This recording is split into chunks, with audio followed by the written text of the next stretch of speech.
all these people who had nothing their whole lives are now giving what they have to the Ukraine, which I think is pretty amazing. Hello, my name is Stanley Heller. Welcome to The Struggle. We start with some good news.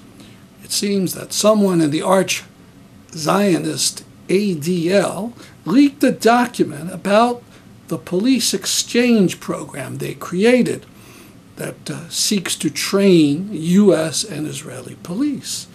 It seems that some of their people had misgivings and wondered if the charges by the activists of Jewish Voice for Peace and Black Lives Matter were correct. Charges that the training program was making U.S. police more aggressive. In 2020, the ADL quietly suspended the whole program. It was quite a victory for the activists. In Manhattan, they had a celebratory rally with a call to drop the police exchange program, the deadly exchange, completely, and to drop the ADL.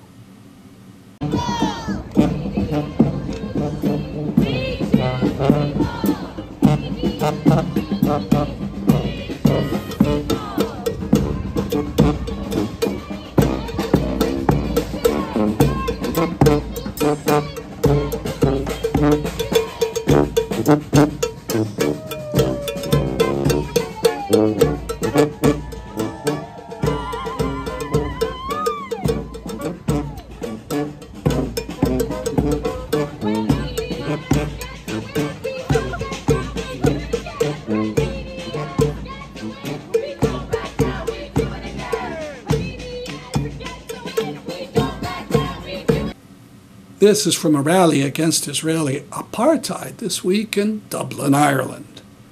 3. Israel! Israel! Demolish! Demolish! Apartheid! Apartheid! Now! Now! Israel! Israel! Demolish! Demolish! Apartheid! Apartheid! Now! Now! Israel! Israel! Demolish! Demolish! Apartheid! Apartheid! Now! Now! One other bit of good news. After years-long struggle, the Middle East Studies Association, made up of professors in the U.S., passed a resolution endorsing BDS against Israel. Ukraine. I'm going to say something that's heretical. I don't think the fact that NATO moved east was actually much of a threat to Russia. This is the 21st century. War is waged from the air with airplanes and rockets and in cyberspace and through economic measures. Little of that has anything to do with how near countries are to other countries. At any rate, Russia is not exactly surrounded. I have here a map of Russia. In blue are the countries that touch Russia. I show Poland, but it only touches Russia at Volgograd. Technically, Russia touches Turkey along an imaginary line in the Black Sea, but Istanbul is 300 miles from the tip of the occupied Crimean Peninsula.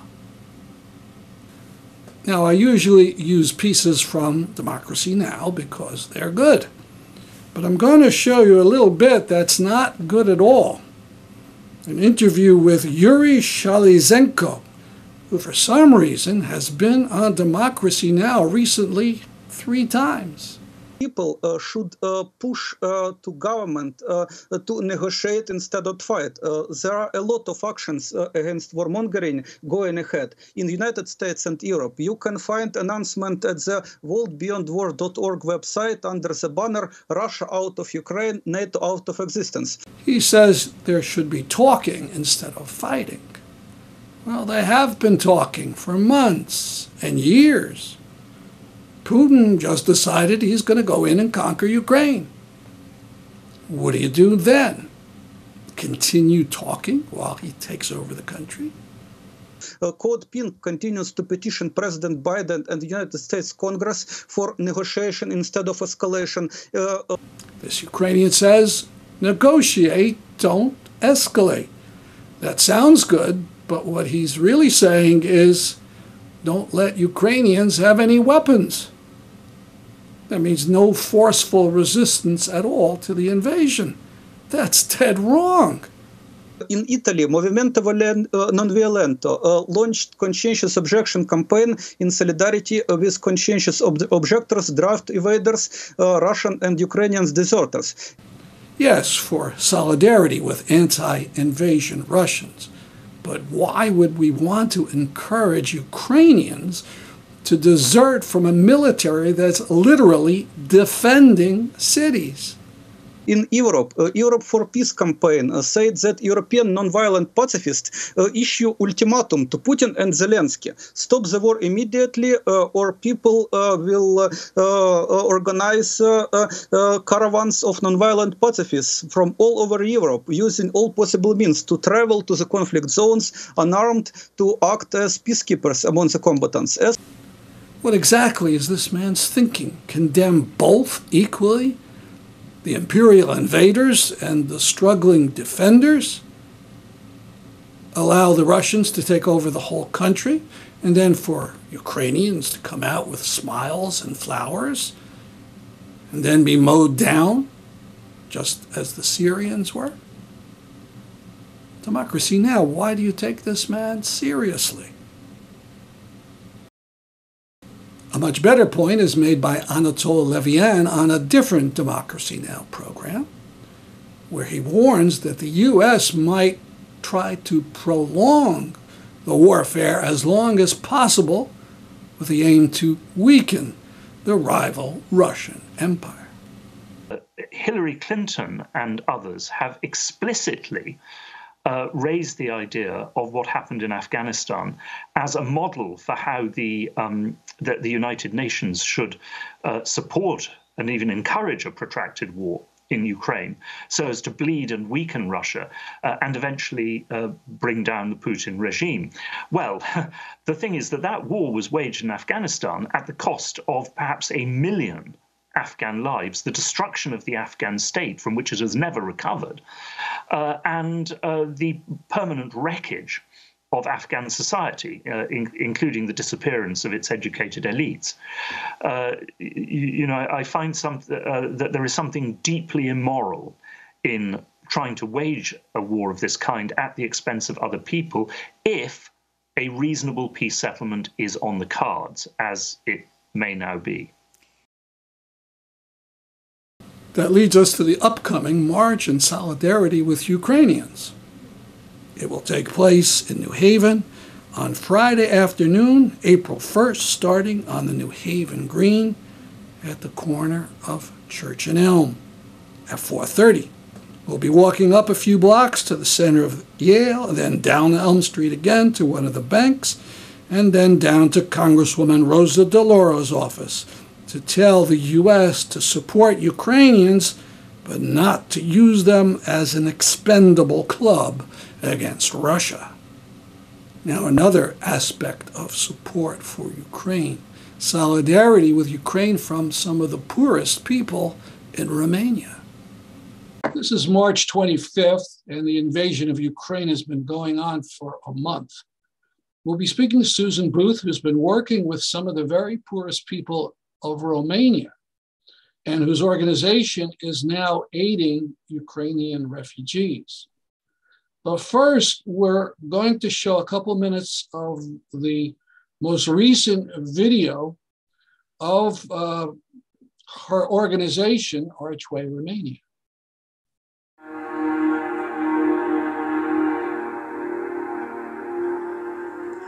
Just when we thought it was safe to take our masks off and breathe a sigh of relief, we find ourselves threatened by the aggression of an enemy to democracy. That enemy is operating right next door to us.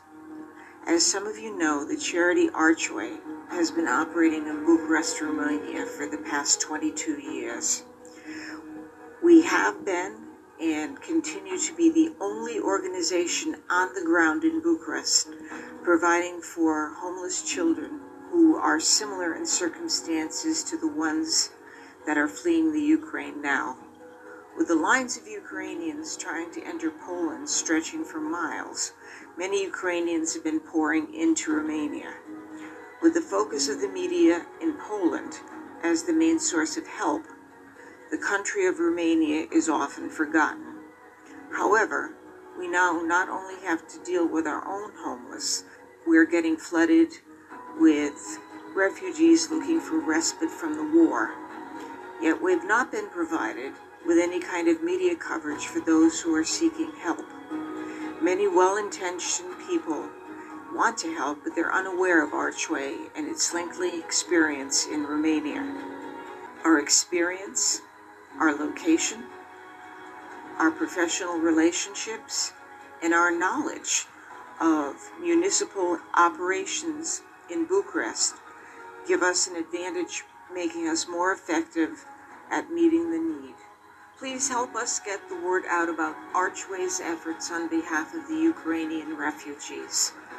One of the things that would be helpful is more media coverage for our charity and more readership for our new webpage. For those of you hearing about us for the first time, please visit our new webpage or please connect with us at archwayromania@yahoo.com. Susan Booth is an American from Connecticut who is president and CEO of Archway Romania. Good morning, Susan. Good morning, Stanley. First, some of us are hazy on geography. Where is Romania and where does it touch Ukraine? Romania is very close to Ukraine and actually touches on Ukraine around the port city of Odessa. And it's that border that it interestingly is the portal for people traveling from the Ukraine through Romania and into, I guess, parts west or parts south.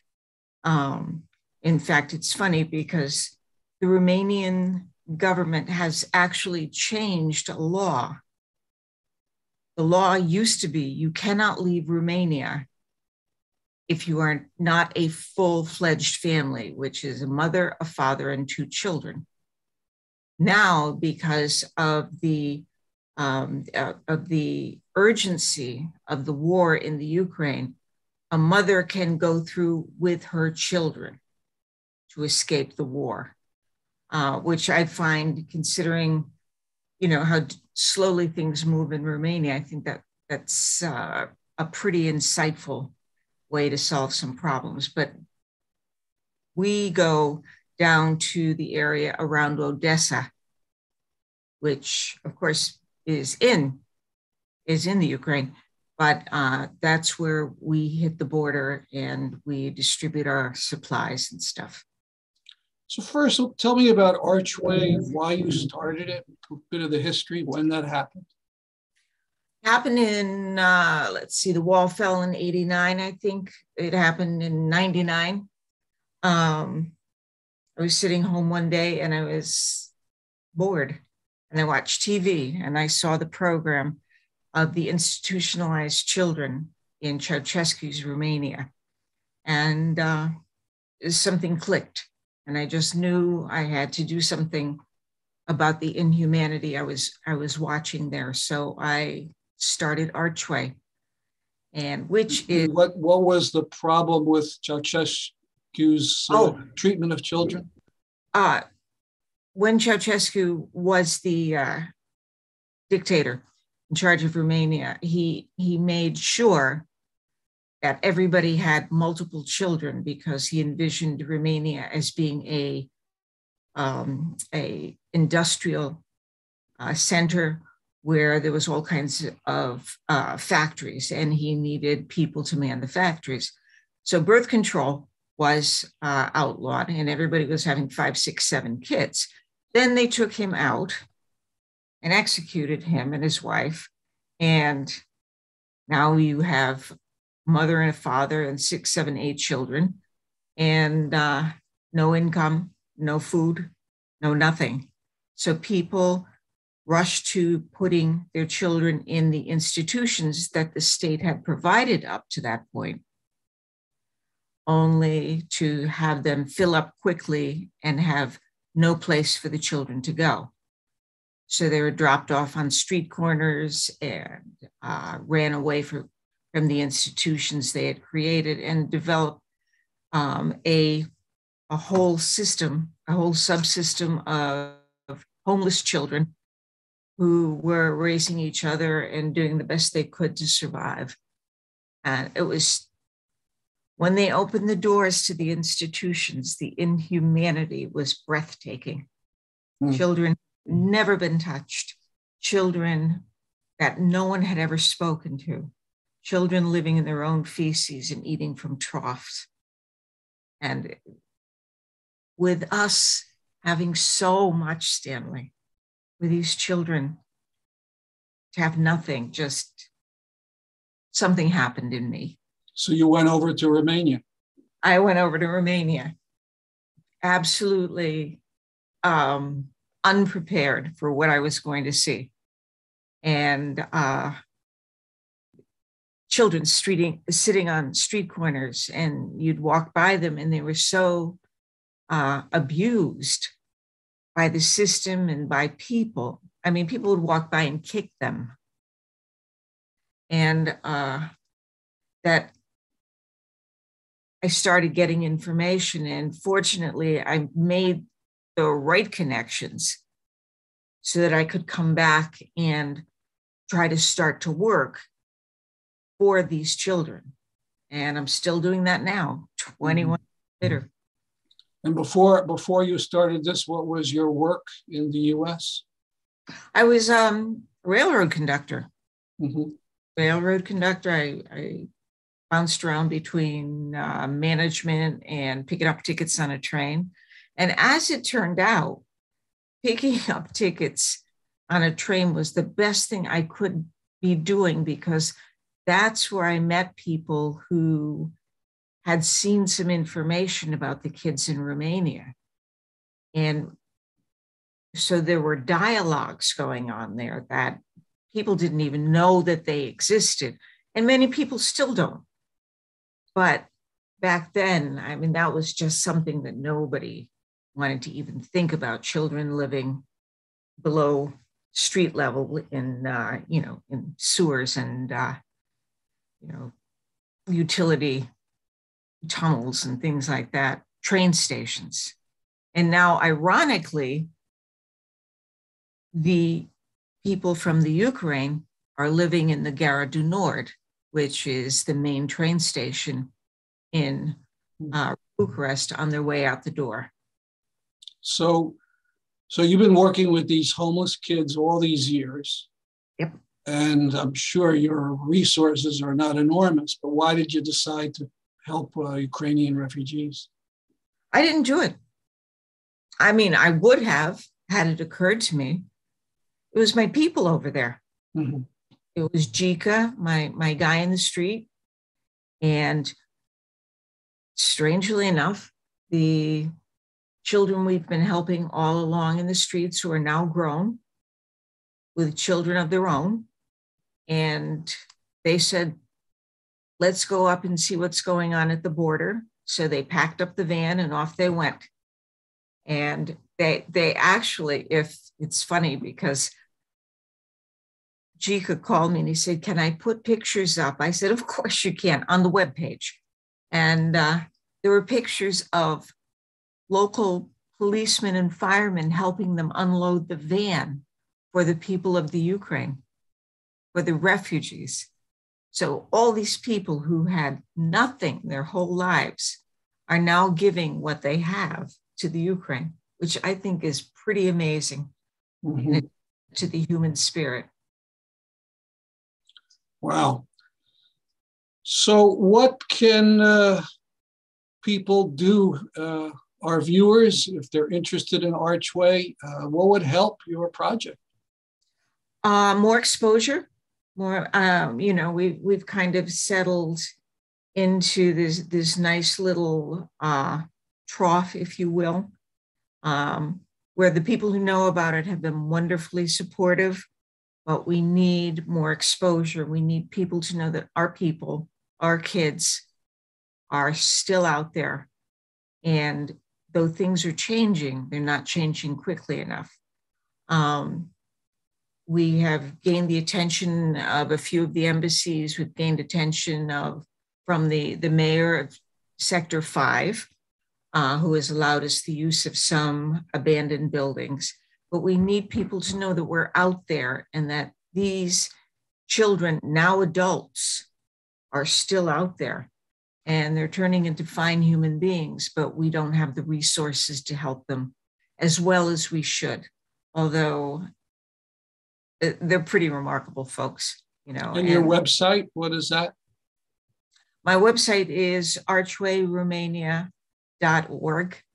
And that's Jika and the rest of the people that work for me, including a lot of the street children who volunteer with us. And they put on pictures and they discuss things, they keep things current.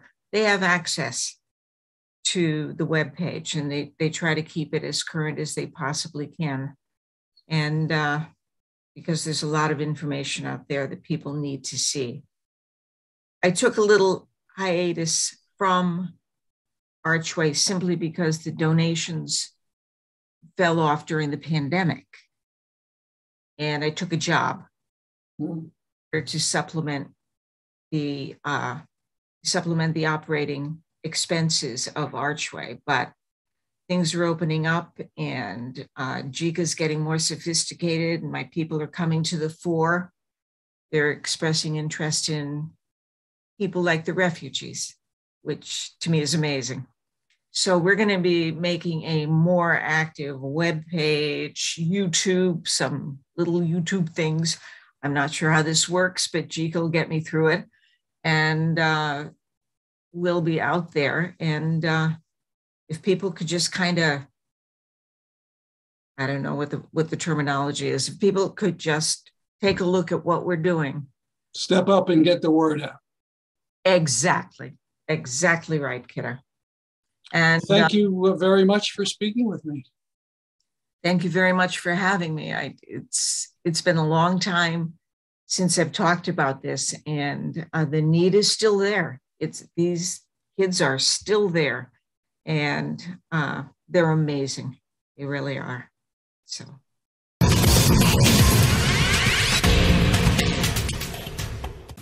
So Madeleine Albright has died.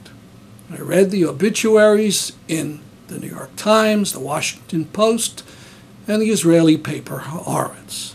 None of them had a word to say about her most startling moment, when she was interviewed by 60 Minutes as she was U.S. ambassador to the UN.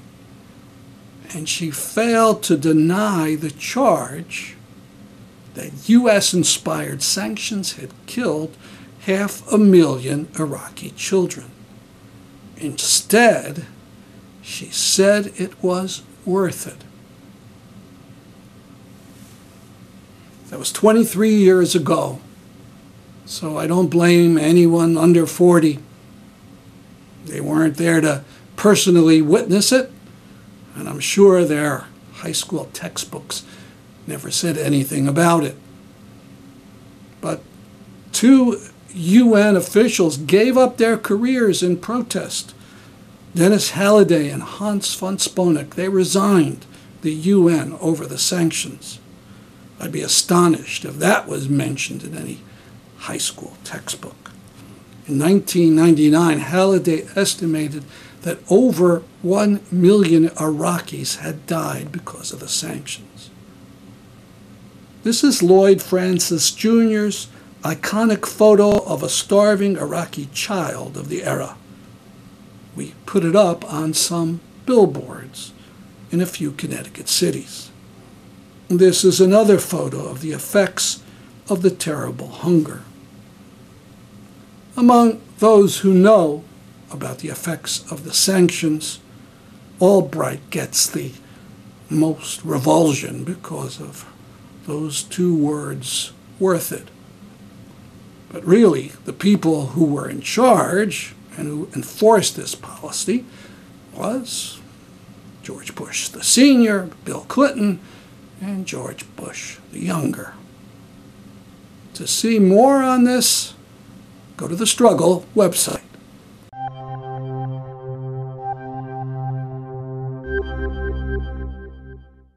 On April 4th, an Israeli politician named Tzipi Livni will be speaking at Fairfield University. The bland title of her talk is Israel, the Present Challenges and Visions of the Future.